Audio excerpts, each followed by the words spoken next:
দূরে তবু কাছে যে যেখানে আছে সবাইকে টেকনিক ইজি এডুকেশনের পক্ষ থেকে শুভেচ্ছা, অভিনন্দন, সাদর সম্ভাষণ। ফিরে এসেছি আরও এক সেট নতুন বহু নির্বাচনী প্রশ্ন নিয়ে। আর এই প্রশ্নটি কুমিল্লা বোর্ড 2020 সালে এসএসসি পরীক্ষায় এসেছিল। কাজেই বুঝতে পারছো আজকের ক্লাসটি বেশ গুরুত্বপূর্ণ। আর এই বিশেষ গুরুত্বপূর্ণ ক্লাসের গোটা প্রহর জুড়ে আমি তন্ময় জুয়েল আছি তোমাদের সাথে। তাহলে চলো আর কালক্ষেপণ না করে আজকের ক্লাসটি শুরু করা যাক। শুরুতে আমাদের দৃষ্টিপাত প্রথম প্রশ্নের দিকে। দেখি আমাদের প্রথম প্রশ্নে কি বলা হয়েছে। প্রথম প্রশ্নে একটি চিত্র দেখতে পাচ্ছি আমরা। দেখো এই চিত্রটি, যেখানে একটা বৃত্ত আঁকা আছে, বৃত্তের ব্যাসার্ধ দেওয়া আছে 3 সেন্টিমিটার। আচ্ছা, বৃত্তের ব্যাসার্ধ 3 সেন্টিমিটার। তো ব্যাসার্ধকে যদি তুমি কমপ্লিট করো, অর্থাৎ এই ব্যাসার্ধকে তুমি দ্বিগুণ করে দাও, তাহলে পেয়ে যাবে কি বৃত্তের ব্যাস। আর বৃত্তের চারিদিকে অর্থাৎ বাইরের দিকে একটা বর্গক্ষেত্র দেখতে পাচ্ছি আমরা, অর্থাৎ এটা একটা বর্গের মধ্যে একটা অন্তর্বৃত্ত দেখতে পাচ্ছি। তো ঠিক আছে, এই বৃত্তের যে ব্যাস, এই বৃত্তের যে ব্যাস হবে আসলে দেখো এই বর্গের বাহুর দৈর্ঘ্য। তাহলে বর্গের বাহুর দৈর্ঘ্য এটা যদি হয়, অর্থাৎ বৃত্তের ব্যাস যদি তুমি এদিক থেকে টানো আরেকটা বৃত্তের ব্যাস হবে, বৃত্তের ব্যাস যা হবে এখানে বর্গের বাহুর দৈর্ঘ্য তাই হবে। তো দেখি আমরা নিচে কিছু তথ্য দেয়া আছে যে বর্গক্ষেত্রের বাহুর দৈর্ঘ্য 6 সেন্টিমিটার। হ্যাঁ, যদি ব্যাসার্ধ হয় তোমার 3 সেন্টিমিটার তাহলে ব্যাস হবে 6 সেন্টিমিটার, এবং ব্যাস যা হবে তাই হবে বর্গের বাহুর দৈর্ঘ্য। তাহলে আমরা বলতে পারি যে বর্গের বাহুর দৈর্ঘ্য 6 সেন্টিমিটার, এটা সত্য। আচ্ছা, বৃত্তের পরিধি বৃত্তের পরিধি হচ্ছে এখানে 12 সেন্টিমিটার দেওয়া আছে। আমরা জানি বৃত্তের পরিধি 2 পাই আর, 2 পাই আর। তাহলে 2 পাই আর সূত্র হলে এখানে দেখো আর এর মান হচ্ছে 3, তাহলে 3 × 2 তার মানে 6, 3 × 2 তাহলে পাই। এখানে হয় কি 3 × 2 6 পাই, তাহলে পরিধি হচ্ছে কি 6 পাই। তার মানে এই তথ্যটা ভুল। এবং যেহেতু এখানে কোনো একক উত্তর নেই, তাহলে 3 নাম্বারটা সমাধান না করলেও চলবে। তাহলে এখানে দেখি আমরা এই 2 নাম্বারটা যেহেতু আমাদের উত্তরে আসবে না, তাহলে 2 নাম্বারটা বাদে বাকিগুলো আমাদের উত্তর হবে। তাহলে এখানে আমরা দেখতে পাচ্ছি একের সাথে 2 আছে, তাহলে এটা বাদ। এখানেও 2 আছে, এখানেও 2 আছে, এগুলো বাদ। আছে কি তাহলে 1 এবং 3। এই 1 এবং 3 কোথায় আছে? আছে হচ্ছে খতে। তাহলে আমার 1 নাম্বার প্রশ্নের উত্তর হচ্ছে খ, যেখানে 1 এবং 3 পাওয়া যাচ্ছে।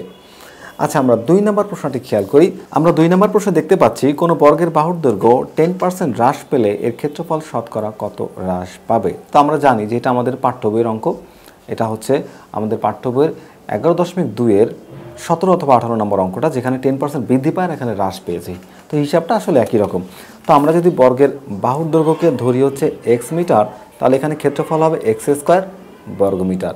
এখন দেখো 10% হ্রাস পাচ্ছে। আচ্ছা, বাহুর দৈর্ঘ্য ছিল x, তাহলে হ্রাস পেলে x এর উপরই হ্রাস পাবে। তাহলে হ্রাস পেলে দৈর্ঘ্য কত হচ্ছে? 10% যদি হ্রাস পায় সেক্ষেত্রে বাহুর দৈর্ঘ্য হচ্ছে কি x - x এর উপর 10%, তাহলে x এর কত পার্সেন্ট? 10%, তাহলে 10/100 লেখা যায়। তো এটাকে আমি হিসাব করলে x মাইনাস এটা 10কে দিয়ে 100কে ভাগ করলে কত হয়? 10, তাহলে x/10 লেখা যায়। তো এটা লসাগু হচ্ছে 10, আমরা হিসাব করলে পাচ্ছি কি এখানে 9x, কারণ 11x - x 9x। তো এটা হচ্ছে 10% হ্রাসে বাহুর দৈর্ঘ্য। তো দৈর্ঘ্য যদি আমি জানি বর্গের, তাহলে দৈর্ঘ্যের উপর স্কোয়ার করলে পেয়ে যাই কি ক্ষেত্রফল। তাহলে এটার উপর স্কোয়ার করলে আমি ক্ষেত্রফল পেয়ে যাব। 9 স্কোয়ার করলে হয় 81, 81x²/100। এটা হচ্ছে আমার ক্ষেত্রফল 10% বাহুর দৈর্ঘ্য হ্রাস পাওয়াতে। আমার প্রাইমারি ক্ষেত্রফল ছিল হচ্ছে x², এখন ক্ষেত্রফল কত? 81x²/100। তাহলে ক্ষেত্রফল কতটুকু হ্রাস পেল? মাইনাস করলেই পেয়ে যাব। তাহলে x² - 81x²/100। তো এটাকে বিয়োগ করার জন্য আমাকে লসাগু করতে হবে। এখানে লসাগু হচ্ছে 100, তো এখানে 100 x² সাথে গুণ করলে হবে 100x² - 100 বাদ, উপরে 81x²। তাহলে এখানে আমরা পাচ্ছি কি 19x²/100। এখন আমাকে বের করতে হবে শতকরা কতটুকু বৃদ্ধি পেয়েছিল। আচ্ছা, ক্ষেত্রফল এখন আমার এই পরিমাণ ক্ষেত্রফল হচ্ছে বৃদ্ধি পেয়েছে। এই ক্ষেত্রফলটা বৃদ্ধি পেল কোন ক্ষেত্রফলের উপরে? এই যে প্রাইমারি যে ক্ষেত্রফল ছিল x² এর উপরে বৃদ্ধি পেল। তাহলে এখানে আমি ক্ষেত্রফলটাকে এখন কি করতে পারি? আমি এই ক্ষেত্রফলটাকে এখন মূল ক্ষেত্রফল দিয়ে ভাগ করলাম, আর শতকরার জন্য পাবো 100। তাহলে এখানে এখন হিসাবটা করি আমরা, যে এখানে ভাগের জন্য আমরা গুণ দিয়ে উল্টে দিতে পারি। তাহলে 19x²/100, এই যে x² নিচে একটা 1 ছিল, গুণ দিয়ে একটা যাবে উপরে, x² আসবে নিচে, আর এই যে 100 ছিল 100 এখানে লিখে দিলাম। দেখো 100 কেটে যায়, x² কেটে যায়, থাকে কত? 19। এই 90%ই হ্রাস পাবে। তাহলে আমার 2 নম্বর প্রশ্নের উত্তর হচ্ছে খ, যেখানে 90% ছিল। তাহলে 2 এর উত্তর খ। আমরা এখন 3 নম্বর প্রশ্নটি দেখব। 3 নম্বর প্রশ্নের জন্য একটি চিত্র আছে এবং চিত্র আলোকে একটি প্রশ্ন, এই প্রশ্নটির অ্যান্সার করতে হবে। তো তোমরা চিত্রটি খেয়াল করো, যেখানে এ বি সি একটি ত্রিভুজ এবং এখানে একটা অবনতি কোণ আছে 60 ডিগ্রি। যদি অবনতি কোণের মান 60 ডিগ্রি হয়, এরা সমান্তরাল সরলরেখা হয়, তবে এটা হলো ছেদক, আর ছেদকের বিপরীতমুখী যে কোণ এটা একান্তর কোণ। তাহলে এই কোণের মান যদি 60 ডিগ্রি হয়, তাহলে এই কোণের মানও 60 ডিগ্রি হবে। এখন এটাকে তুমি থেটা ধরো, থেটা ধরলে এই বাহুটা হচ্ছে লম্ব আর এটা হচ্ছে ভূমি। আমরা জানি লম্ব বাই ভূমি, ট্যানের সূত্র দিয়ে এটা সমাধান করা যাবে। তাহলে কত ডিগ্রি? 60 ডিগ্রি। ট্যান 60 ডিগ্রির মান হলো √3। ট্যান 60 সমান কি?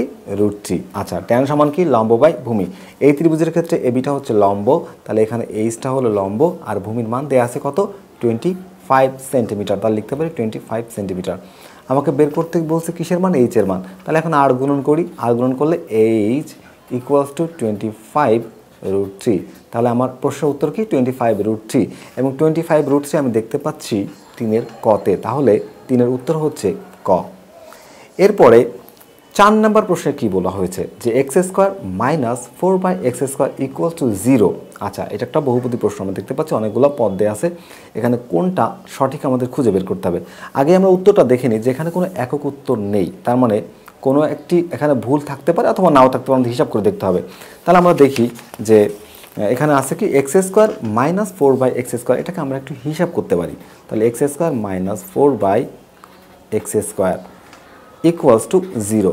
তাহলে এখানে যদি আমরা লসাগু হয় x² তাহলে হিসাব করলে কি পাচ্ছি? x⁴ মাইনাস x² বাদ 4 ইকুয়ালস টু 0। আচ্ছা, এই x² যদি শূন্যর সাথে যে গুণ হয়ে যায়, তাহলে কিন্তু আমরা লিখতে পারি x⁴ - 4 ইকুয়ালস টু 0। তাহলে দেখো 1 নম্বরে কি বলা হয়েছে যে চলকের সর্বোচ্চ ঘাত 4। চলকের সর্বোচ্চ ঘাত 4 আমরা দেখতে পাচ্ছি, তথ্যটি সঠিক। এরপরে দেখো ধ্রুবপদের ধ্রুবক পদ 4। এখানে দেখো ধ্রুবক পদ হচ্ছে -4। ধ্রুবক পদ হচ্ছে কি? এখানে -4। তো এখানে যদি -4 হয়, এখানে আছে +4, তাহলে এই উত্তরটি সঠিক না। তার মানে যেহেতু এটা সঠিক না, আমাদের তৃতীয় নাম্বারটা না করলেও চলবে, কারণ এখানে কোনো একক উত্তর নেই। তাহলে আমাদের 1 এবং 2 এটা হচ্ছে আমাদের সঠিক উত্তর হবে। আর তোমরা চাইলে 3 নম্বরটাও করতে পারো, যেহেতু এটা এমসিকিউ, আমাদের সময় বাঁচানোটা খুবই প্রয়োজন। আমরা একটা এমসিকিউ সলভ করার জন্য সর্বোচ্চ 1 মিনিট টাইম পাবো। তাই যেহেতু আমি উত্তর দেখতেই পাচ্ছি যে যেহেতু 3 নম্বরটা নাই, তাহলে এটা বাদ। এটা দেখো 3 জায়গাতেই আছে, তাহলে 3টা উত্তরই বাদ। তাহলে 1 এবং 2 কোথায় আছে? 1 এবং 2 আছে কতে। তাহলে 4 নম্বর প্রশ্নের উত্তর হলো ক। তো নিচের চিত্রের আলোকে 5 ও 6 নম্বর প্রশ্নের উত্তর দাও। তো আমরা একটা চিত্র দেখতে পাচ্ছি, দেখো এ বি সি ডি, আবার এখানে এ বি ই, এখানে একটা সমকোণ দেখতে পাচ্ছি। তো যদি আমরা সমগ্র চিত্রটি দেখি যে এ বি সি ডি, এটা আসলে একটা ট্রাপিজিয়াম। ট্রাপিজিয়ামের সংজ্ঞা থেকে আমরা জানি যে কোনো চতুর্ভুজের এক জোড়া সমান্তরাল সরলরেখা থাকে। দেখো এক জোড়া সমান্তরাল সরলরেখা, কিন্তু উভয়ের দৈর্ঘ্য কিন্তু সমান না। তো এটা একটা ট্রাপিজিয়াম দেখতে পাচ্ছি। তো আমাদেরকে বলা হয়েছে কি এ বি সি ডি ট্রাপিজিয়ামের ক্ষেত্রফল নির্ণয় করো। আচ্ছা, ট্রাপিজিয়ামের ক্ষেত্রফল নির্ণয় করার আগে আমরা দেখি যে এ বি ই ডি এটা একটা বর্গক্ষেত্র। তো আমরা জানি বর্গের প্রত্যেকটি বাহুর দৈর্ঘ্য সমান। তাহলে এ বির দৈর্ঘ্য যদি 12 সেন্টিমিটার হয়, তাহলে প্রত্যেকটি বাহুর দৈর্ঘ্য 12 সেন্টিমিটার। আচ্ছা, তাহলে দেখো ট্রাপিজিয়ামের এই বি সি বাহুর দৈর্ঘ্য এটা হচ্ছে 5 আর এখানে হলো 12, তাহলে কত হলো? টোটাল 17, আর এখানে হচ্ছে 12। তো ট্রাপিজিয়ামের ক্ষেত্রফলের সূত্র কি? ট্রাপিজিয়ামের ক্ষেত্রফলের সূত্র হচ্ছে হাফ ইন্টু বাহুদ্বয়ের যোগফল, মানে দুইটা বাহুকে যোগ করতে হবে, অর্থাৎ যে সমান্তরাল যে বাহু যুগল আছে সেই বাহু যুগলকে আমরা যোগ করব। তাহলে এটা কত? 17, আর এটা কত? 12। তাহলে 17 যোগ 12। আচ্ছা, হাফ ইন্টু 17 যোগ 12, তার সাথে গুণ করব হচ্ছে এইচ এর মান, উচ্চতা। তাহলে উচ্চতা হচ্ছে এটা, আবার এটা একই জিনিস, তাহলে উচ্চতা আমরা দেখতে পাচ্ছি 12, তাহলে এখানে হচ্ছে 12। তো এটাকে আমরা ক্যালকুলেটর হিসাব করলে যে মানটা পাবো সেটাই হবে আমার এই প্রশ্নের উত্তর। তাহলে এই দুইটাকে যোগ করব, যোগ করে 2 দিয়ে ভাগ করে তার সাথে 12 গুণ করলে আমরা যে মানটা পাই সেটা হচ্ছে 174। তাহলে 5 নম্বর প্রশ্নের উত্তর হচ্ছে গ, যেখানে আছে 174। তো 6 নম্বর প্রশ্ন আমরা দেখি যে এ বি ই ডি একটি বর্গক্ষেত্র। এ বি ই ডি একটি বর্গক্ষেত্র এবং সি ডি ই একটি ত্রিভুজ। এইটা হলো একটা ত্রিভুজ। আচ্ছা, এখন দেখো এই ত্রিভুজের বর্গ এবং ত্রিভুজের পরিসীমা জানতে চাচ্ছে আমার কাছে। তাহলে বর্গের বাহুর দৈর্ঘ্য কত মিটার? বর্গের বাহুর দৈর্ঘ্য হচ্ছে 12 মিটার। তো যদি 12 মিটার হয়, তাহলে প্রত্যেক বাহুর দৈর্ঘ্য 12 মিটার। এটা 12, এটা 12, এটা 12, এটা 12, তাহলে 4টা 12 যোগ করলে কত হবে? আমরা দেখতে পাচ্ছি 48। তাহলে এখানে বর্গের পরিসীমা আমরা পেয়ে গেলাম হচ্ছে 48। তো এখানে আমার বের করতে হবে কি পরিসীমার অনুপাত বের করার আগে আমাকে যেটা জানতে হবে সেটা হচ্ছে ত্রিভুজ এবং বর্গ দুইটার পরিসীমায় জানতে হবে। তাহলে এই বাহুর দৈর্ঘ্য দেখো, ত্রিভুজের সি বাহুর দৈর্ঘ্য হচ্ছে 5 সেন্টিমিটার, আর এই যে উচ্চতা এটা হচ্ছে 12 সেন্টিমিটার। তাহলে এই বাহুর দৈর্ঘ্য পিথাগোরাসের সূত্র অ্যাপ্লাই করলে আমরা পেয়ে যাব। তাহলে পিথাগোরাসের সূত্র অ্যাপ্লাই করলে আমরা পেয়ে যাচ্ছি এখানে অতিভুজের এখানে 12 স্কোয়ার প্লাস 5 স্কোয়ার সমান হচ্ছে 13। তাহলে এই বাহুর মান হচ্ছে কত? 13। তাহলে 13, 12 আর হচ্ছে 5, তাহলে যোগ করলে কত হচ্ছে? 30। তাহলে 30, তাহলে এখানে হচ্ছে আমরা পাচ্ছি কত? 30। তাহলে 48 পেয়েছিলাম কিসের? 48 পেয়েছিলাম হচ্ছে আমরা বর্গের পরিসীমা, আর ত্রিভুজের পরিসীমা পেলাম হচ্ছে 30। তাহলে এটাকে আমরা অনুপাত করব, অর্থাৎ ভাগ করা যায়। কত দিয়ে ভাগ করা যায়? এই দুইটাকে আমরা কিন্তু 6 দিয়ে ভাগ করতে পারি। তাহলে 6 8 48 এবং 5 6 30। তা আমরা দেখতে পাচ্ছি যে এই 8:5, এই 8:5 এটাই হচ্ছে আমার এই প্রশ্নের উত্তর। দেখো তোমরা 8:5 কোথায় আছে? প্রশ্নের গতে। তার মানে 6 নম্বর প্রশ্নের উত্তর হচ্ছে ঘ। তো 7 নম্বর প্রশ্ন দেওয়া আছে কি 2x + y = 8 এবং 3x - 2y = 5 সমীকরণ দ্বয়ের ছেদবিন্দুর স্থানাঙ্ক কোনটি? তো আমরা দেখতে পাচ্ছি যে এখানে সমীকরণ দ্বয়ের স্থানাঙ্ক হচ্ছে 2, এখানে 3 এবং 2। তাহলে আমাদের 7 নম্বর প্রশ্নের উত্তর হচ্ছে ক। আমরা 8 নম্বর প্রশ্নটি দেখি, যেখানে দুইটি সমীকরণ দেয়া আছে, একটা সমীকরণ জোড়। তাহলে এখানে দেখো তোমরা যে x এর সহগ হচ্ছে 2, y এর সহগ 5 আর ধ্রুবপদের মান হচ্ছে 3। এখানে x এর সহগ 1 আর হচ্ছে y এর সহগ 3 আর ধ্রুবপদের মান হচ্ছে -1। তো আমরা যদি এখানে x y এবং ধ্রুবপদকে সাজাই তাহলে এখানে আমরা কি পাচ্ছি? x এর সহগ পাচ্ছি 2 আর এখানে x এর সহগ হচ্ছে 1 = দেখো y এর সহগ এখানে কত? -5, এটাকে এপাশে আনলে y হচ্ছে -3, তাহলে -3। তো এখানে কিন্তু দেখতে পাচ্ছি যে এটা আসলে মিলছে না, আর পরবর্তীটা তো এটাও মিলবে না, কারণ এখানে ধ্রুবপদের মান হচ্ছে একটা হচ্ছে -1, একটা হচ্ছে একটা 1 আর একটা হচ্ছে 3। তাহলে দেখো এটার ক্ষেত্রে আমরা কি জানি যে এটা হচ্ছে সামঞ্জস্য, তাহলে এই অসামঞ্জস্য ব্যাপারটা এখানে যাবে না, তাহলে এটা বাদ। এবং এর পরস্পর অনির্ভরশীল, এটা সঠিক, এবং একটি মাত্র সমাধান আছে, এই তথ্যটাও সঠিক। তাহলে এই 2 এবং 3 হচ্ছে আমার এই প্রশ্নের উত্তর। তাহলে 8 নম্বর প্রশ্নের উত্তর হচ্ছে 2 এবং 3, এবং 2 3 কোথায় আছে? 8-এর গতে। তাহলে উত্তর হচ্ছে গ। এরপরে দেখো 9 নম্বর প্রশ্নে কি বলছে। 9 নম্বর প্রশ্নে বলছে কি যে x² - 8 = 2 √15 হলে x এর মান কত? তো আমরা একটু এটাকে হিসাব করে দেখি যে x² - 8 = 2 √15।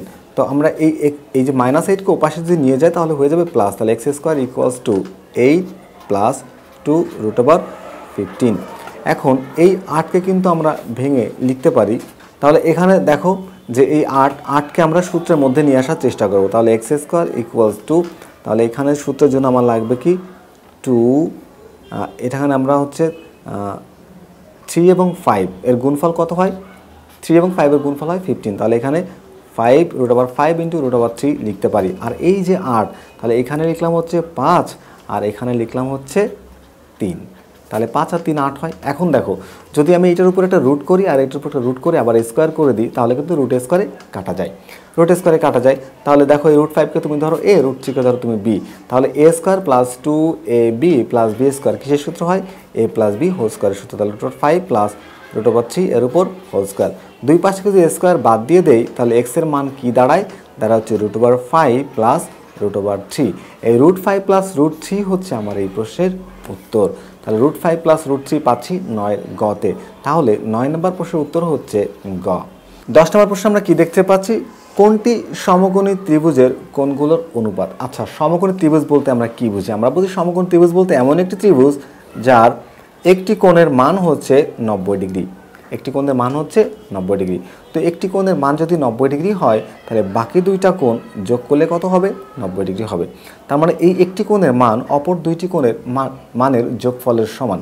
তাহলে এই মানটা যা হবে এই দুইটার যোগফলও তাই হবে। এই দুইটা, এটা 90 ডিগ্রি হবে এবং এই দুইটার যোগফলও 90 ডিগ্রি হবে। তা আমরা দেখি যে এখানে অনুপাতের ক্ষেত্রে ব্যাপারটা এরকম হয় কিনা। তো দেখো যে 18, 13 আর 6 যোগ করলে কি 18 হয়? না, তাহলে এটা হবে না উত্তর। এখানেও সেম কেস হবে না। এখানে 3 এবং 8 যোগ করলে হয় 3 এবং 5 যোগ করলে হয় 8 = 10 হয় না। দেখো 7 এবং 8 যোগ করলে কত হয়? 15, আর আমাদের বৃহত্তম কোণের মানও আছে 15। তার মানে আমার এই প্রশ্নের উত্তর হচ্ছে ঘ। যেখানে এটা হলো সমকোণ আর এই দুইটা কোণ যোগ করলে হবে সমকোণ। আমরা জানি ত্রিভুজের 3 কোণের সমষ্টি 2 সমকোণ। আশা করি বুঝতে পেরেছো। তাহলে চল আমরা পরবর্তী প্রশ্নের সমাধান করি।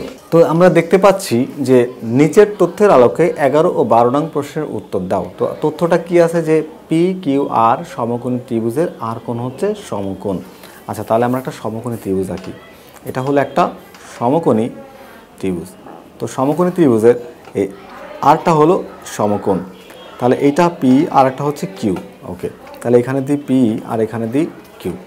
তাহলে দেখো এখানে আরও কি আছে, √3 tan p equals to 1, √3 tan p equals to 1 যদি হয় তাহলে কি বলছে কোন পি এর মান কত। তাহলে এটা যদি থিটা হয় তাহলে আছে কি যে √3 tan p ইকুয়ালস টু 1। আচ্ছা, √3 tan p, তো এই √3টাকে যদি আমি ওই পাশে পাঠিয়ে দিই তাহলে tan p সমান কি হয় 1/√3। আচ্ছা, 1/√3 tan কত ডিগ্রি মান, 1/√3 হলো tan 30 ডিগ্রির মান। তাহলে tan p ইকুয়ালস টু 1/√3 তুলে দিয়ে লিখতে পারি tan 30 ডিগ্রি।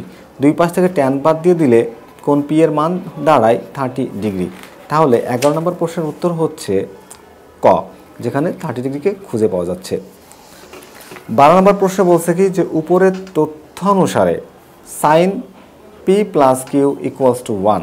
আচ্ছা, sin p plus q equals to 1, তাহলে এই p যদি আমি 30 ডিগ্রি পাই তাহলে এটা হবে কত ডিগ্রি, 60 ডিগ্রি। তাহলে এটা যোগ করলে কত হবে, 90 ডিগ্রি। তাহলে sin 90 ডিগ্রি মান 1, এই তথ্যটি সঠিক। p plus q equals to 1 plus √3, p plus q equals to 1 plus √3। তাহলে p হচ্ছে এখানে কিউ এর মান কত, 60 ডিগ্রি, আর p এর মান হচ্ছে 30 ডিগ্রি।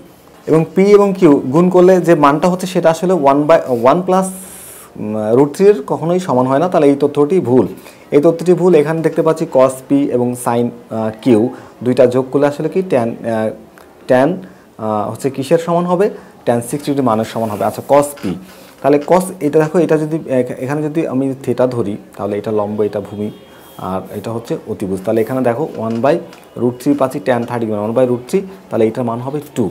তো এটার মান যদি 2 হয় তাহলে cos p cos এর সূত্র কি, ভূমি বাই অতিভুজ। cos হচ্ছে ভূমি বাই অতিভুজ, তাহলে √3/2। আচ্ছা, প্লাস sin q, তাহলে এটা sin q হলে এটা হচ্ছে লম্ব, এটা ভূমি, এটা অতিভুজ। তাহলে sin এর সূত্র হচ্ছে লম্ব বাই অতিভুজ, তাহলে এটা হলো √3 আর হচ্ছে /2। ওকে, অতিভুজ, লম্ব বাই অতিভুজ। তাহলে এখানে হিসাব করলে হচ্ছে কত, 2। এখানে √3 আর √3 যোগ করলে হবে 2√3। এটা কেটে দিলে পাচ্ছি কি, আমি শুধু √3টা পাচ্ছি। আচ্ছা, √3 এখানে বলছে tan 60 ডিগ্রি, তাহলে আমরা জানি tan 60 ডিগ্রি মানও হচ্ছে তাহলে √3। আবার দেখো এই দুইটাকে যোগ করে আমি কি পাচ্ছি, √3। তাহলে এইটা কিন্তু সঠিক, এই তথ্যটি সঠিক। তাহলে 1 এবং 3 আমরা যেখানে পাচ্ছি সেটাই হবে আমার এই প্রশ্নের উত্তর। তাহলে 12 নম্বর প্রশ্নের উত্তর হচ্ছে 1, 3, অর্থাৎ উত্তর গ। 13 নম্বর প্রশ্নটা আমরা খেয়াল করি যে একটি সমবাহু ত্রিভুজের ক্ষেত্রফল 25√3, একটি সমবাহু ত্রিভুজের ক্ষেত্রফল 25√3 বর্গমিটার হলে ত্রিভুজটির বাহুর দৈর্ঘ্য নির্ণয় করো। আচ্ছা, সমবাহু ত্রিভুজের ক্ষেত্রফলের সূত্র থেকে আমরা জানি যদি বাহুর দৈর্ঘ্য a হয় তাহলে ক্ষেত্রফলের সূত্র হচ্ছে √3/4 ইন্টু a² বর্গমিটার। আচ্ছা, এটা হচ্ছে ক্ষেত্রফল। এই ক্ষেত্রফল এখানে কত দেওয়া ছিল, 25√3। তাহলে প্রশ্ন মতে এটা সমান লেখা যায় 25√3। আমার প্রয়োজন হচ্ছে এর মান, তাহলে এটাকে এখানে রেখে দিই, a² থাক আর বাকি মানগুলোকে ওই পাশে পাঠিয়ে দিই। তাহলে 25√3 ইন্টু 4, এই 4 যাবে উপরে আর √3 আসবে নিচে। তাহলে a² ইকুয়ালস টু কী হয়, এই √3 কেটে যায়, a² ইকুয়ালস টু 25 গুণ 4 হয় 100।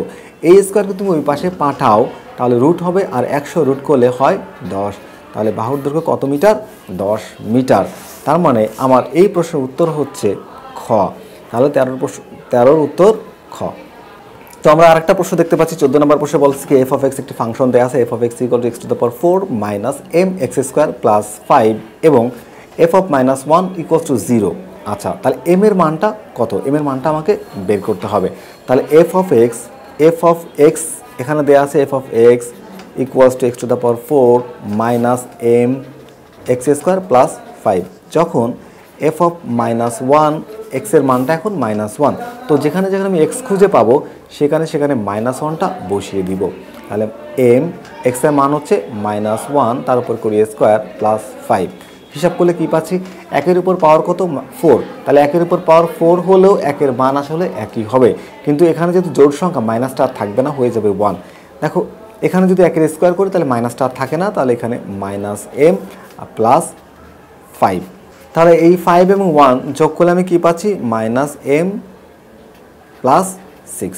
আচ্ছা, প্রশ্নে কি বলেছিল, প্রশ্নে বলছিল এইটার মানটা হলো 0, তাহলে এইটার মান যদি 0 হয় তাহলে আমি লিখতে পারি সুতরাং -m প্লাস 6 ইকুয়ালস টু 0, বা -m ইকুয়ালস টু এই 6টাকে ওই পাশে পাঠালে হয়ে যাবে -6। দুই পাশে 6 যদি আমি বাদ দিয়ে দিই তাহলে m এর মান কি হয়, m এর মান হয় হচ্ছে 6। তাহলে আমার এই প্রশ্নের উত্তর হচ্ছে 6, অর্থাৎ 14 নম্বর প্রশ্নের উত্তর ক। 15 নম্বর প্রশ্নটা আমরা খেয়াল করি, যেখানে বলা হচ্ছে কি 2 অঙ্ক বিশিষ্ট সংখ্যার অঙ্কদ্বয়ের অন্তর 3। 2 অঙ্ক বিশিষ্ট সংখ্যার অঙ্কদ্বয়ের অন্তর 3। সংখ্যাটির অঙ্কদ্বয় স্থান বিনিময় করলে যে সংখ্যা পাওয়া যায় তা মূল সংখ্যাটির দ্বিগুণ অপেক্ষা 2 বেশি। আচ্ছা, 2 অঙ্ক বিশিষ্ট সংখ্যার কথা বলা হয়েছে, তাহলে এখানে 2টা অঙ্ক থাকবে, একটি হচ্ছে একক স্থানীয় অঙ্ক আর একটি দশক স্থানীয় অঙ্ক। তো আমরা ধরে নিলাম যে আমাদের দশক স্থানীয় অঙ্কটি y এবং একক স্থানীয় অঙ্কটি x, তাহলে সংখ্যাটি কি হবে, সংখ্যাটি হবে 10y প্লাস x। আচ্ছা, এই হচ্ছে আমার মূল সংখ্যা, এবং বলছে কি যে সংখ্যাটির অঙ্কদ্বয় স্থান বিনিময় করলে যে সংখ্যা পাওয়া যায় তা মূল সংখ্যার। আচ্ছা, অঙ্কদ্বয়ের অন্তর হচ্ছে 3, তাহলে আমি দেখো অঙ্কদ্বয়ের অন্তর, এখানে আমার একটা অঙ্ক থেকে অন্য অঙ্ককে বিয়োগ করে অঙ্কদ্বয়ের অন্তর পাচ্ছি 3, এবং এখানে অবশ্যই একক স্থানীয় অঙ্কটি বড়। তাহলে সংখ্যাটির অঙ্কদ্বয় স্থান বিনিময় করলে যে সংখ্যা পাওয়া যায় তা মূল সংখ্যাটির দ্বিগুণ অপেক্ষা 2 বেশি। তাহলে এটা হচ্ছে আমার অঙ্কদ্বয় স্থান বিনিময় করলো, এ দেখো এক্সটা আসবে ওয়াইয়ের কাছে, ওয়াইটা চলে যাবে এক্সের কাছে, এটা হচ্ছে আমার স্থান বিনিময়কৃত সংখ্যা, এটা হচ্ছে মূল সংখ্যা। তাহলে মূল সংখ্যার দ্বিগুণ অপেক্ষা, এই 2 দিয়ে গুণ করলাম, তাহলে দ্বিগুণ অপেক্ষা কত বেশি, 2 বেশি, এই 2 যোগ করে দিলাম। এখন এখান থেকে হিসাব করে আমি এক্স বা ওয়াইয়ের মান বের করব, তারপরে এখানে বসালে আমরা হচ্ছে এই সংখ্যাটি পেয়ে যাব। তাহলে হিসাব করি, হিসাব করলে আমরা এখানে কী পাচ্ছি, 10x plus Y equals two, এখানে কী হয় 20y প্লাস 2x প্লাস 2। আচ্ছা, দেখো এই এক্সটাকে এই পাশে আনলে কী হয়ে যায়, মাইনাস হয়ে যায়, তাহলে মাইনাস হয়ে যাক, এখানে 8x হয়, 2x মাইনাস হয়ে যাবে। একই রকমভাবে এই ওয়াইটা কিন্তু এ পাশে আসবে, আসলে কী হবে, মানে পক্ষান্তর করব, তাহলে এই ওয়াইটা প্লাস, এটা হয়ে যাবে মাইনাস, তাহলে -19y একবারে লেখা যায় ইকুয়ালস টু 2। দেখো আমরা কিন্তু এক্সের এই যে x minus y equals to 3, তাহলে x equals to y plus 3 লেখা যায়। তাহলে x এর এই মানটাকে আমরা চাইলে এখানে বসিয়ে দিতে পারি, তাহলে x এর মান এখন কত হবে, এখানে y প্লাস 3, তাহলে 8 into y plus 3 minus 19y equals to 2। তাহলে এখানে হিসাব করলে হচ্ছে 8y, তাহলে 3 আর 8 গুণ করলে কত হবে, 24 মাইনাস 19y ইকুয়ালস টু 2। আচ্ছা, এখন একটু আমরা হিসাব করি যে 8টা y থেকে যখন আমি 8y থেকে যখন আমি 19y বিয়োগ করব তখন আসলে 11y থাকবে, আর এই যে 24 ওটা ওই পাশে চলে গেলে মাইনাস হয়ে যাবে, তাহলে এটা হলো প্লাস, এটা হলো মাইনাস, তাহলে যদি 2 থেকে 24কে বিয়োগ করি থাকে হচ্ছে -22। তাহলে এখানে ওয়াইয়ের মান আমি কত পাচ্ছি, দুই পাশে মাইনাস বাদ দাও, 11 দিয়ে হচ্ছে 22কে ভাগ করো, তাহলে ওয়াইয়ের মান হচ্ছে পাচ্ছি কত, 2। তো যদি ওয়াইয়ের মান 2 পাই, তাহলে ওয়াইয়ের মানটা এখানে বসাই দিই, তাহলে x ইকুয়ালস টু 2 প্লাস 3 সমান সমান হচ্ছে 5, তাহলে x এর মান কত 5 আর y এর মান কত 2। তাহলে সংখ্যাটি এখন এখানে আমরা x এবং y এর মান বসাবো, তাহলে 10 ইন্টু ওয়াইয়ের মান কত 2 প্লাস x এর মান 5, তাহলে 10 ইন্টু 2 কত হয়, 10 ইন্টু 2 20 প্লাস 5 ইকুয়ালস 25। এটাই হচ্ছে আমার এই প্রশ্নের উত্তর, অর্থাৎ প্রশ্ন 15-এর উত্তর হচ্ছে ক, যেখানে 25 আছে। 16 নম্বর প্রশ্নে বলা হচ্ছে কি বৃত্তস্থ সামান্তরিক একটি আয়তক্ষেত্র। আমরা জানি বৃত্তের অর্থাৎ বৃত্তে যদি একটি সামান্তরিক অন্তর্লিখিত হয় সেটা একটা আয়তক্ষেত্র হবে। তো 17 নম্বর প্রশ্নে আমাদের বলা হচ্ছে যে নিচের কোণটি ক্রমিক সমানুপাতি। আচ্ছা, ক্রমিক সমানুপাতি, তাহলে আমরা দেখতে পাচ্ছি এখানে সবগুলো উপাদান আমরা একটু হিসাব করব, যেখানে আছে 5:15:20, তাহলে 5/15 ইকুয়ালস টু 15/20। এখন দেখি যে আমরা আর গুণন করলে এদের রেজাল্ট আসলে এক হয় কিনা। 5 আর 20 গুণ করলে হয় 100, 15 গুণ করলে এইটা মেলে না, তার মানে এটা হবে না। আচ্ছা, পরেরটাই যাই, 3:5 3/5 ইকুয়ালস টু 5/6, এখানে 5 5 25 আর 3 18, এটাও মেলে না। পরেরটা দেখি যে 2:4, তাহলে 2/4 ইকুয়ালস টু 4/8। আচ্ছা, এখানে একটু দেখি যে এই 4 আর 4 গুণ করলে কত হয়, 4 4 গুণ করলে হয় 16। আবার দেখো এখানে এই দুইটা 8 দুগুণা 16, তাহলে এটা আসলে আমার সেই ক্রমিক সমানুপাতি, অর্থাৎ আমাদের 15 নম্বর প্রশ্নের উত্তর হচ্ছে গ। এখন আমরা দেখি 18 নম্বর কোশ্চেনের সমাধান। 18 নম্বর প্রশ্নে কি বলা হচ্ছে যে 4 sec a equals to 5 হলে sin a এর মান কত? তাহলে 4 sec a equals to 5, তাহলে এই 4কে যদি আমি ওই পাশে পাঠিয়ে দিই তাহলে sec a equals to 5/4। এখন আমি একটা সমকোণী ত্রিভুজ আঁকবো। সমকোণী ত্রিভুজ আঁকি, যেখানে এখানে দিলাম a, এটাকে দিলাম b, এটাকে দিলাম c। তাহলে সেকের সূত্র থেকে আমরা জানি যে অতিভুজ বাই ভূমি। সেকের সূত্র থেকে আমরা জানি অতিভুজ বাই ভূমি, অতিভুজ বাই ভূমি। আচ্ছা, তাহলে অতিভুজ হচ্ছে এখানে, এটা হলো অতিভুজ, অতিভুজ বাই ভূমি, এটা হচ্ছে অতিভুজ, আর ভূমি হচ্ছে 4, যদি এটা থিটা হয়। তাহলে এই বাহুর মান কত হবে? পিথাগোরাসের সূত্র অ্যাপ্লাই করে আমি পেয়ে যাব 5 এর উপরে স্কোয়ার মাইনাস 4 এর উপরে স্কোয়ার ইকুয়ালস টু 3। তাহলে এই বাহুর মান কত? 3। আমার কাছে এখন চাচ্ছে কি সাইন এ এর মান।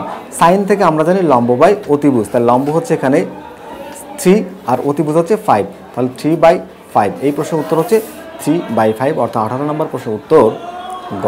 এখন আমরা দেখি যে নিচের তথ্যের আলোকে 19 ও 20 নম্বর প্রশ্নের উত্তর দাও। তাহলে আমরা দেখি যে এখানে কিছু তথ্য দেওয়া আছে যে log a হচ্ছে এখানে বেস আর পাওয়ার হচ্ছে x, তাহলে log a হচ্ছে বেস আর এখানে x হচ্ছে পাওয়ার ইকুয়ালস টু 5, এবং log a যেখানে বেস হচ্ছে a আর পাওয়ার হচ্ছে y ইকুয়ালস টু 3 হলে log a to the power xy এর মান চাচ্ছে। আচ্ছা, তাহলে log a আমরা এখানে লিখতে পারি log a, এখানে পাওয়ার কি আছে x আর হচ্ছে y, তাহলে এই xy কে আমরা লিখতে পারি এইভাবে যে log a যেখানে x y গুণ, তাহলে আমরা x প্লাস y লিখতে পারি।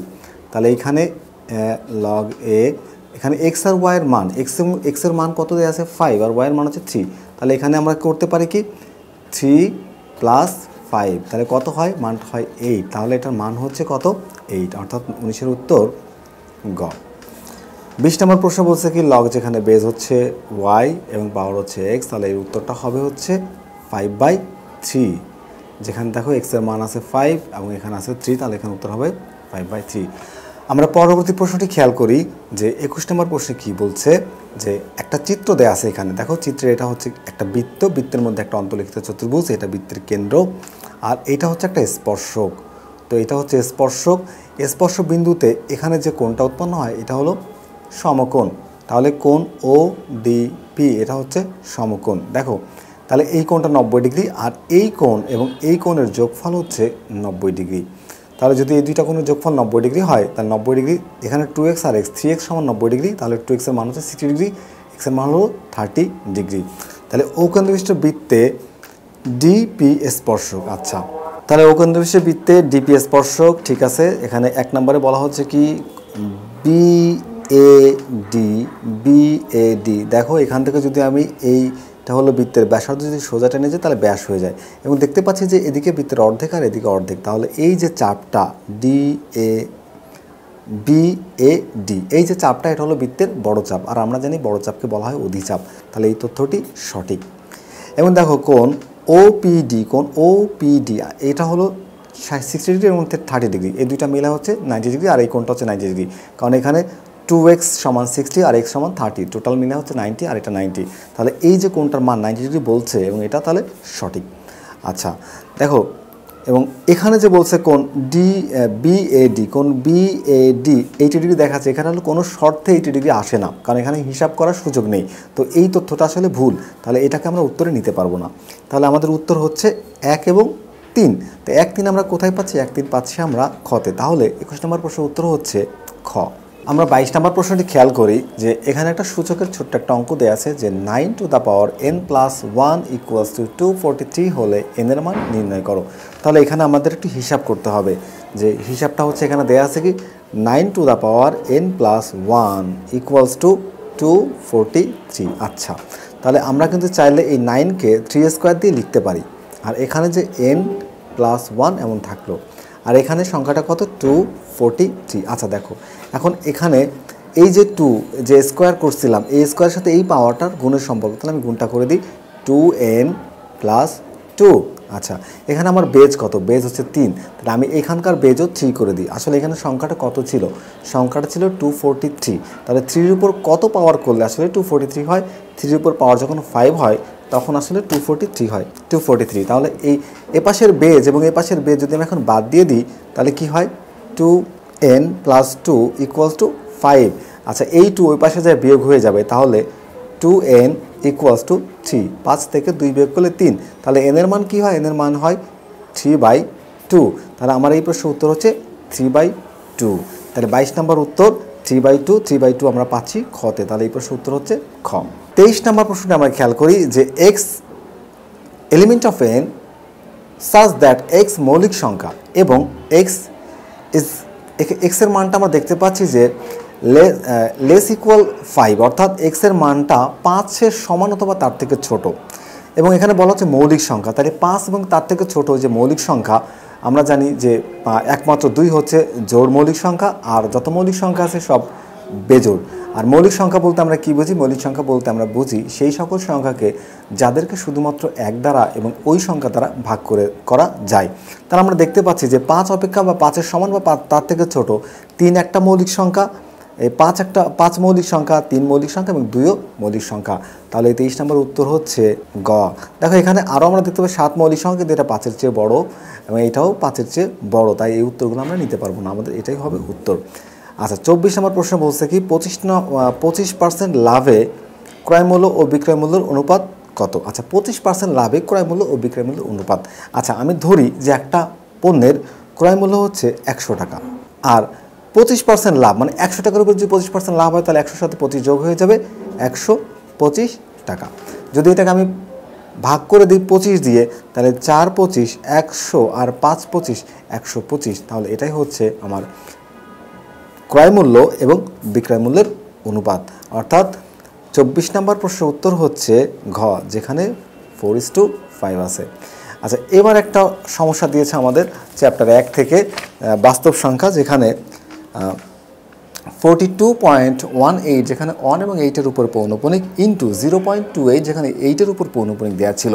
তাহলে এটা আমাদের একটু হিসাব করতে হবে, যেখানে আছে কি 42.18 তার উপরে পৌনঃপুনিক ইন্টু 0.28 8-এর উপরে পৌনঃপুনিক। আচ্ছা, এটাকে এখন আমরা পূর্ণ সংখ্যা বানাই দিই যে 42 অর্থাৎ 4218 বাই, আচ্ছা তাহলে এখানে আমি যখন সংখ্যাগুলোকে তুলে দেব তখন আমি প্রত্যেকটা পৌনঃপুনিকের জন্য একটা করে 9 পাই, প্রত্যেকটা পৌনঃপুনিকের জন্য একটা করে 9 পাই ইন্টু এখানে, আচ্ছা এখানে আর এই যে সংখ্যাগুলোর উপর পৌনঃপুনিক ছিল না এই সংখ্যাগুলোকে বিয়োগ করতে হবে, দিলাম বিয়োগ করে। আচ্ছা, এখানে সংখ্যা কত? 28 লিখলাম 28। আচ্ছা, 28 একটা সংখ্যার জন্য একটা পৌনঃপুনিকের জন্য একটা 9 অর্থাৎ 9 পাবো, আর যে সংখ্যার পৌনঃপুনিক নাই তার জন্য পাবো একটা 0, এবং যে সংখ্যাটার উপর পৌনঃপুনিক নাই তাহলে এই সংখ্যাটাকে বিয়োগ করতে হবে। এখন এটাকে আমরা হিসাব করলে যে মানটা পাবো, তাহলে আমরা একটু হিসাব করি।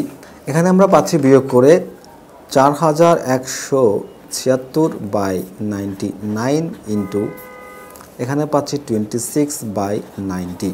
এখন এই উপরের সংখ্যাগুলো গুণ করবো আর নিচের সংখ্যাগুলোকেও আমরা গুণ করব।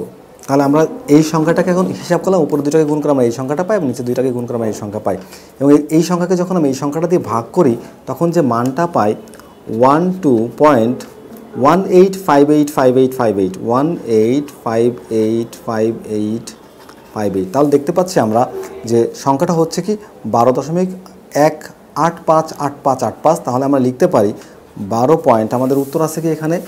উত্তর আছে 12.185। তাহলে 185 এই দুইটা সংখ্যার উপর পৌনঃপুনিক দিই, কারণ এভাবে সিরিয়ালভাবে চলছে। তো আমরা এই যে অ্যান্সারটা পেলাম এটাই হচ্ছে আমাদের এই প্রশ্নের উত্তর, 12.185 যেখানে 8 এবং 5-এর উপর পৌনঃপুনিক দিব। কারণ দেখো এই যে জোড়ায় সংখ্যাটা অসীম পর্যন্ত বিস্তৃত, এটা আসলে শেষ হবে না, তো এটার উপর পৌনঃপুনিক দিয়ে আমরা এটা বোঝাতে পারি। তাহলে 25 নম্বর প্রশ্নের উত্তর হচ্ছে খ, যেখানে আমরা পাচ্ছি 12.185 8 এবং 5-এর উপর পৌনঃপুনিক।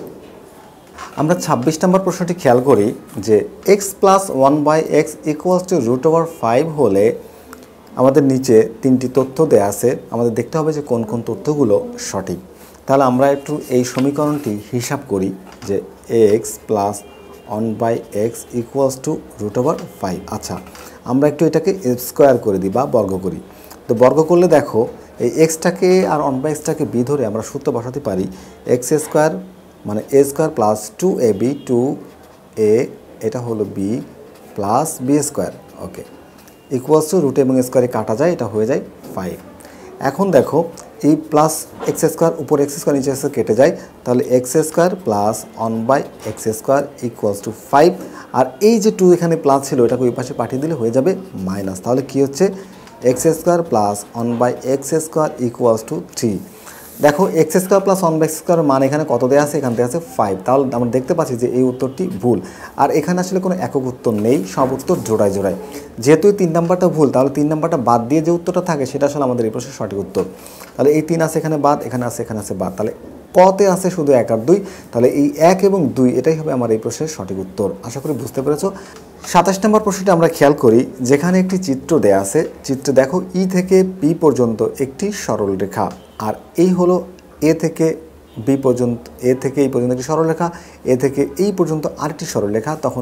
যখন এই যে সরলরেখাটি এবং এই সরলরেখাটি যখন ইপি সরলরেখাকে ছেদ করে তখন আসলে একটি ত্রিভুজ উৎপন্ন হয়। তো ত্রিভুজটা হচ্ছে সমকোণ ত্রিভুজ। দেখো এই কোণে দেওয়া আছে সমকোণের চিহ্ন বা সমকোণের যে সিম্বল দেওয়া আছে এটা দেখে আমরা বুঝতে পারি এটা সমকোণী ত্রিভুজ। এখন দেখো এইটা তো একটা সরলরেখা আর এদিকে আর একটা সরলরেখা। একটা সরলরেখা যদি অন্য সরলরেখাকে ক্রস করে তাহলে বিপরীত দিকের যে কোণ উৎপন্ন হয় তাকে আমরা বলি বিপ্রতীপ কোণ। আর আমরা জানি বিপ্রতীপ কোণের মান সমান। তাহলে এই কোণটার মান যদি 30 ডিগ্রি হয় তাহলে অবশ্যই এই কোণটার মান হবে 30 ডিগ্রি। এখন খেয়াল করো এই কোণটা হলো 30 ডিগ্রি আর এটা হলো 90 ডিগ্রি। আমরা জানি ত্রিভুজের 3 কোণের সমষ্টি 180 ডিগ্রি। সেখান থেকে 90 আর 30 তার মানে 120 যদি বাদ দিয়ে দিই তাহলে কত ডিগ্রি থাকে হচ্ছে 60 ডিগ্রি। তাহলে এই বিকোণের মান হলো 60 ডিগ্রি। আমাকে কি বের করতে বলা হয়েছে?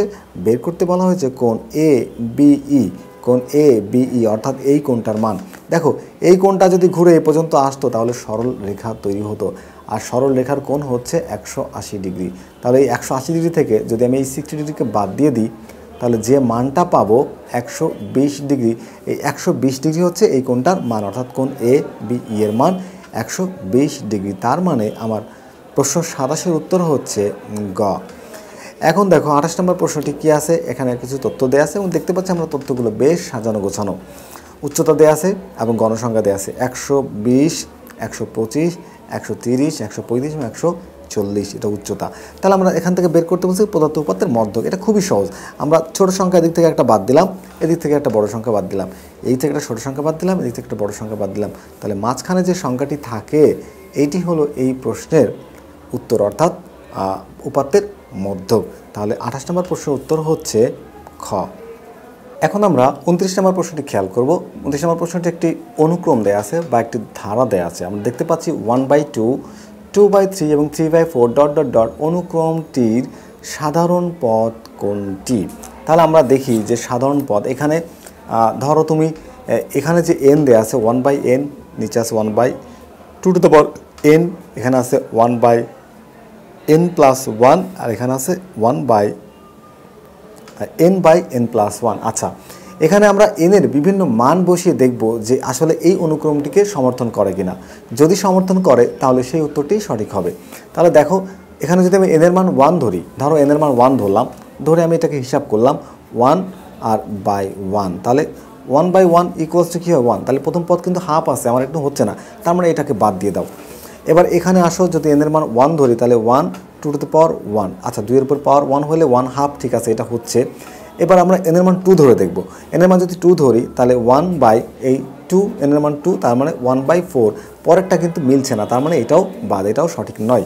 পরেরটা দেখি আমরা যে 1, n এর মান হচ্ছে 1 ধরবো। আচ্ছা, 1+1 তার মানে 1/2 হচ্ছে, প্রথমটা সমর্থন করলো। এরপরে n এর মান যখন 2 ধরবো তাহলে n এর মান 2+1 তাহলে 1/3, 1/3 কিন্তু না, পরবর্তী পদ হচ্ছে 2/3, তাহলে এটা হচ্ছে না। তাহলে সেটা অবশ্যই হবে, তবু আমরা একটু করে দেখি। n এর মান যদি 1 হয় তাহলে 1, তাহলে n এর মান হচ্ছে 1, 1+1 ইকুয়ালস টু 1/2। n এর মান 2 হলে 2, আর এখানে n এর মান 2 তাহলে 2+1 ইকুয়ালস টু 2/3। দেখতে পাচ্ছ পরের পদও মিলে গেছে। যদি আমরা তারপরেরটাও করি এটাও নিশ্চয়ই মিলে যাবে, কারণ n এর মান 3 তাহলে 3, n এর মান 3, তাহলে 3+1 = 3/4। দেখো 3/4 এটাও মিলে গিয়েছে। তাহলে আমার 29 নম্বর প্রশ্নের উত্তর হচ্ছে ঘ, যেখানে n/n+1কে পাওয়া যাচ্ছে। তাহলে 29-এর উত্তর হচ্ছে ঘ। আচ্ছা, এবার আমরা 30 নম্বর প্রশ্নটি খেয়াল করি। 30 নম্বর প্রশ্নে আমরা দেখতে পাচ্ছি একটা চিত্র দেয়া আছে, একটা চিত্রটি খুব মনোযোগ দিয়ে খেয়াল করতে হবে। চিত্রে পিই সমান হচ্ছে ইকিউ। দেখো তাহলে ই হচ্ছে পিকিউ বাহুর মধ্যবিন্দু, আমরা বুঝতে পারলাম। আচ্ছা, এবার পিএফ এই যে পিএফ বাহু সমান আছে কি এফ আর, তাহলে এখানে এফটাও এই বাহুর মধ্যবিন্দু। আচ্ছা, এফটা কার মধ্যবিন্দু? পি আর বাহুর মধ্যবিন্দু। এবং এখানে কোণ আছে, কোণ কিউ পি আর এর সমদ্বিখণ্ড খোলে। কোণ পি, এখানে পিডি যে সরল রেখা, এটা হচ্ছে কোণ পি কোণের সমদ্বিখণ্ড। এই ছিল আমার কাছে ইনফরমেশন। এবার আসো আমরা তথ্যগুলো মিলিয়ে দেখি। আছে কি কিউ আর, আচ্ছা কিউ আর যে সরল রেখাটা, কিউ আর এর সরল রেখা 2EF, অর্থাৎ EF এর দ্বিগুণ। ভালো কথা। আচ্ছা, আমরা জানি যে ত্রিভুজের যে কোনো দুই বাহুর মধ্যবিন্দুর সংযোজক সরলরেখা ত্রিভুজের তৃতীয় বাহুর অর্ধেক হবে। তাহলে দেখো এইটা হলো ত্রিভুজের তৃতীয় বাহু, আর এইটা হচ্ছে এক বাহুর মধ্যবিন্দু, এটা অপর বাহুর মধ্যবিন্দু। তাহলে দুই বাহুর মধ্যবিন্দুর সংযোগ রেখা তৃতীয় বাহুর অর্ধেক হবে, এটা সত্য। আবার এই যে সরল রেখাটা শুধু অর্ধেকই হবে না, তার সমান্তরালও হবে। তাহলে দেখো এই কিউআর সমান্তরাল ইএফ, তাহলে এই তথ্যটিও সঠিক, এই তথ্যটিও সঠিক। এর মাঝের তথ্যটি আমরা দেখি যে কিউডি বাই ডিআর, ঠিক আছে, কিউডি বাই ডিআর। আমরা জানি যে কোনো একটি সরল রেখা যদি ত্রিভুজের একটি কোণকে দ্বিখণ্ডিত করে, তাহলে ওই যে সরল রেখাটি ত্রিভুজের অপর বাহুগুলোকে অনুপাতে বিভক্ত করে। তাহলে এই যে সরল রেখাটি ত্রিভুজের যে বাহুকে বিভক্ত করলো, তাহলে এখানে দেখো কিউডি বাই ডিআর অনুপাতে বিভক্ত করলো। আবার এখানে কিউই বাই আর এফ অনুপাতে বিভক্ত করে। তাহলে এই তথ্যটিও সঠিক। তাহলে আমার 30 নম্বর প্রশ্নের উত্তর হচ্ছে 1, 2 এবং 3। তাহলে উত্তর ঘ, যেখানে 1, 2, 3কে খুঁজে পাওয়া যাচ্ছে। আশা করি বুঝতে পেরেছো এবং আজকের ক্লাসটি তোমাদের ভালো লেগেছে। তাহলে পরবর্তী ক্লাস দেখার আমন্ত্রণ জানিয়ে আজকের ক্লাসটি এখানেই শেষ করছি। দেখা হবে আবারও নতুন করে অন্য কোনো গাণিতিক সমস্যা নিয়ে নতুন কোনো ভিডিওতে। সেই পর্যন্ত সবাই ভালো থেকো, সুস্থ থেকো, নিরাপদে থেকো, এই প্রত্যাশায় আজকের মতো বিদায়। আল্লাহ হাফেজ।